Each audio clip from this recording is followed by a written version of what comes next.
তো আমার এখানে চিন্তা লাগছে, ব্যথা পাইছে। আপনার ব্যথা পাওয়ার দরকার, কিন্তু আপনি হাসেন কেন? আপনি ঘরে বসে থাকেন কেন? আপনি কেন এত শান্তিতে ঘুম আসেন? আমার বাইরে একটু মারলো, আমার বাইরে একটু নিল, আপনি কেমনে শান্তিতে থাকেন? আমার বুঝে আসে না। তার বুঝে গেল মুসলমান হইতে পারেন নাই। এক নামাজিওয়ালাকে পিটাইবে, আরেক নামাজিওয়ালা ঘরে বসে থাকবে। এক নামাজিওয়ালাকে মারবে, আরেক নামাজিওয়ালা বলবে বাহ বাহ সুন্দর কাজ করছে। তাহলে আপনার নামাজ হয় না, আপনার রোজা হয় না, আপনার জিকির হয় না, আপনার কোনো কিছু হয় না। মনে করতে পারবেন আপনি মুনাফিক মুসলমান হইছেন, অরিজিনাল পাক্কা মুসলমান হতে পারেন নাই, হতে পারেন নাই, হতে পারেন। কি হইছেন? এই আপনি আমি নামাজি না, তো নামাজের প্রতি তো দরদ বেশি থাকা লাগবে।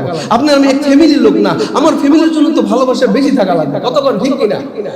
তাহলে কো মহব্বতটা গেল, একটু কল্পনা করবেন, মহব্বতটা গেল। তাহলে কি আমি ভালো মানুষ হইতে পারলাম না? হইছেন, কিন্তু ঈমানটা একটু দুর্বল।